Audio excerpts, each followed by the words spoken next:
totsudzura here tokwapaidza here. Icho kwadi muri yeZimbabwe rega tingopfakadza paka Chinhoyi. Right, simudza tinzwe. Mukati mechimbo yeChinhoyi muri yeZimbabwe maita nyaya yekuti murume angachizikanwa nenyaya yekuti anoba mombe. Asi ane maskiri ake anoita kuti vanhu vazive kuti anoshandisa mushonga kana kuti andose but iko zvinozvi hamba pane shoni yamunotaura baba Pati. Hamba yakasangana nadedemo. Beura. Kuti akatemoka? Yes, zibhidha. Haiwa hamba yakachirwa. Achibva ingwa iye muzukuru uya ndokuenda nambuya vake kana kuti sekuru wake vanoita zvechivanhu. Ndobva vasvika zvikanzi ndiri kukumbirawo panapa kuti amuna kumboonawo here mombe yangu, nekuti mombe yangu inonzi yakaonekwa ichitinhwa nevana venyu kumafuro. Vakatobvunzwa kunzi mombe iyi ndiye kwani iyi, kwanzi vakati taitenga. Ndobva vanzopinda mudanga, okay, muri kuona here mombe yenyu iripo? Zvikanzi hapana. Zvikanzi kana makamboina nevana vangu zvindoreva kuti yakadarikira. Zvikanzi kana yakadarikira tiudzei kwamakaiendesa kana kwamakatinha ichienda nayo. Zvikanzi hatipiwe basa nokuti mombe dzinosangana kumafuro dzangu dzine vafudzi dziri pano ndo zvinoreva kuti ndidzo dzangu. Sunungukai kutenderera mumatanga angu ane mombe dzinodarika 70 paruzefa. Mombe dzasina kugadzirirwa danga rimwe chete, dzakagadzirirwa matanga anokuwanda matatu kuti dzimwe dzinoiswa dzimwe dzinoiswa asi dzinongoenda nekuti nhasi mombe dzapinda muchiro dziri dzaipapo chete. Zvikanzi sunungukai baba vachibva vaenda zvavo ndobva vasiya vakomana kumatanga emombe variko ava vachitarisa mombe vachiita sekuri kuseni.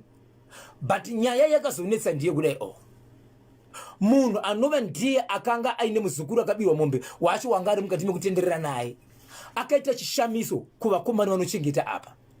Ndokupinda mune rimwe danga, ndokufukura hembe, ndokuvhara musoro, ndobvaita chimbuzi mudanga remombe. Ndokuenda mune rimwe zvakare, ndokunofukura hembe, ndobvaita chimbuzi. Matanga ese ari matatu ndobvaita chimbuzi. Vanofamba zvakaita kuti 30 meters kubva kwakaisiwa matanga vachienda muruvanze rwunopinda mumba. Achibva ati iwe takuchidzokera kunoudzani baba venyu kuti tatenderera matanga ese asi atinochetera sei chatawana. Ndobva vaenda vakuenda kumba zvikanzi mukomana wanitiperekedze tiende kumba taona singe panembwa tinozoromwa. Ndokufamba amai kumagunde yekumagunde amai kumagunde yekumagunde jekesa musutu yekumagumbe kufamba uko vakanaka kumba. Vasvika pagedhi munhu wacho akanga ine munhu kubirwa mombe angasinganyari. Ndokusvika pagedhi futi asati apinda mugedhi zvikanzi muyadhinira ndikanga simwayadhina ari kunze. So kungoti vasvika pagedhi akangomira kunze kwegedhi ndobva aita zvaita matanga zvese ndobva asvita ndobva asvika zvikanzi mombe tashayiwa asi isusu takuenda.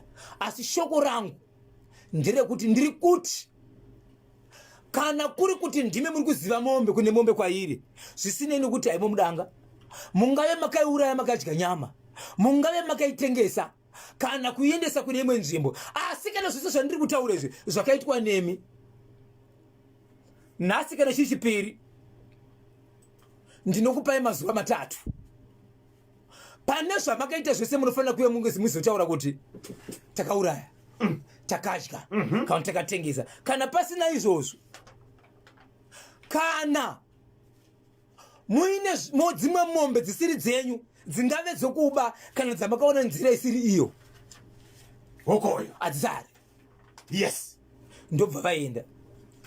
Hapana kuti 3 days mukoma KB pa 3 days ivo varidza chomumba mavo chemomo manga musisagariki. Kwanzi makuita noizi chichakuitika vakutobuda panze. Zuva ramanheru mangwana makuseni mudanga makamuka musina mombe, asi mombe vanoti ivo mombe dzakamukira paruvazhe dzichitsika-tsika ichita senge dziri kukwesha mudhuri nematumbo adzo zvinoita mombe kana ichiita se ichikwenya inoita pamudhuri wombe dzose dzakazara matakesi dzichichema dziri paruvanze. Padzakangobuda ichiti kuti dzakuenda kumafuro vakomana vakadzoka vachitaura vachiti kwandizo isusu takatigere nemombe but esenge vanhu vazura kuti kana mombe tichizofudza tinodzitevera, dzinofamba dzichienda tichizotevera. Patatevera mombe taona kuti mombe dzasara ishoma pane mombe dzabuda. Takutirika kuti mai tichitsvaka kuti mombe dziri kupi tichidzoka taona zvakare mombe dzatasiya panzvimbo dzisipo. Hakuna kana mombe 1. Hakuna mombe 1. Hakuna kana mombe 1 iri kuwanikwa. Hakuna mombe kana 1 iri kuwanika. Ndobva vabva ipapo ndokubva vada kutsvaka kuti vaenda kumurume kubirwa mombe wesikana shamari tikukumbira kuti tigotaurana kuti iwewe mune mashoko amakasiya mataura pamusoro pemombe kuti mombe kana ndakaba mombe kana ndakatengesa munozoti tiite sei titaure ndanga tiri muroad kuuya mombe ndine kwandakaiendesa but chiri kunetsa manje mukoma cabin kuti murume uyu ari kutaura kuti iye pamombe dziri mudanga pavagari vemunomu ndine vagari ndiri mombe 7 dzandikanga ndakaba yes dzari kubvuma iye ende mombe 7 dzari kutanga kabaka vanhu veshe vakabirwa mombe idzodzo vari kuti aiwa mombe dzavo dzakadzoka mombe dzese dzakabiwa dzomga dzakadzoka asi vanhu ivavo vari kuti ivo havakwanisi kumira nemurume wachitero changataba mombe kuti mombe dzavo dzakabiwa dzikaenda vakatsvaka vakadzishayiwa mombe dzibva dzadzoka hadzina kudzoka nemunhu saka mombe dzedu hadzina kubiwa newe matanga ari matatu right akaitirwa chimbuzi anga ane mombe ngani dzese pamwe chete mombe dzake dzaidarika 70 matanga ari dzaidarika mombe 70 asi hadzina kuiswa mudanga rimwe chete dzakatiwa matanga ndovandiraka so iye ane mashoko aitaura achiti kusungwa kana kuita sei ini handina kwandinoenda ndinodzoka so iko zvinozvi akuchidzokera manje asati adzokera zvakare vakamboda kuita noise yokuteverwa mota yakusimuka mushure mekunge vana vazosara vachiudza baba vavo kuti izvo muri kuzviziva here kuti vanhu ava pavapinda mudanga umo vaita zvakati vakapinda mudanga umo vakaita zvakati so murume paida kutevera aida kutevera ari manoita zvenoizi mota ichibva yarohwa vachibva vaenda but mazuva asati asvika paitika zvinezvi ndiye akazoenda zvakare kune munhu uyu achiti izvo iwo nemunhu wakauya naye but kuri kuita zvakati zvokanzi ingaone makapiwa mazuva ini chetudai mombe yedu but chandiri kuziva chandigona kukupindura ndechekuti yangu mombe yakaita sei yakadzoka kana muchiziva iyo munhu uya wokubirwa mombe akaenda nemubatsiri kumba kwemunhu aifungidzirwa kuti ane chekuita nekubiwa kwemombe pakapatomboitika mutaure kunzi mombe yakaonekwa ine vana vane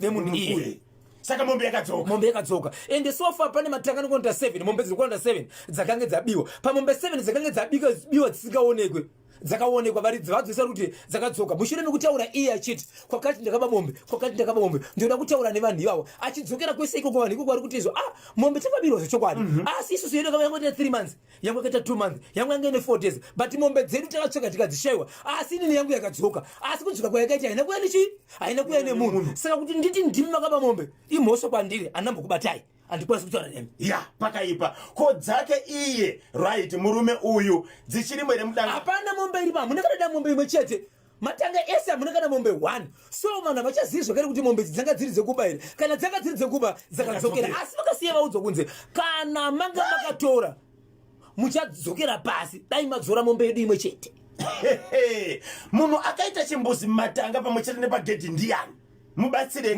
kuti aiwa uya munhu wakaenda naye ndiye aita izvozvo muri dzomwe mubatsiri aita izvozvo munhu wakaenda naye ndiye aita izvozvo mubatsiri ndiye aita chimbuzi ende nyaya iyoyo ndiri kuifananidza nenyaya iri kumhondoro kune imwe nyaya izvo zvekutaura kuno kwandiri kuita kune vanhu vakabirwa mbudzi dzinokona kuita 14 dzabiwa kunokuita 14 hapana kuiko bati mombe dzikabiwa dziri kubviswa nyanga ukasvika kunyange une mapurisa unonzi nongedza mombe yako nemazinyanga inenge yabviswa nyanga kwanzi 2 minutes mombe haisina nyanga yes dzabviswa ko panenge pasere chimudhindo chinenge chiri pamombe kunyange zvirive kwanzi ane zvaanoita ega atori nebhuku nemapepa ake ekuti anoclear mombe ega anotadhibhira ke mamombe ega ya pakaipa so munhu uyu ane kufungidzirwa kuti akaba mombe yemunhu akaramba kusvikira mubatsiri asvika aita zvaakaita ipapo izvozvi mombe dzaangaba dzakadzokera plus dzake dzanofungidzirwa ndedzake hadzisi kuwanikwa ari kuti kudini iko zvinozvi ndo nyaya yari kuita ndeyekuti ari kunyanya kufamba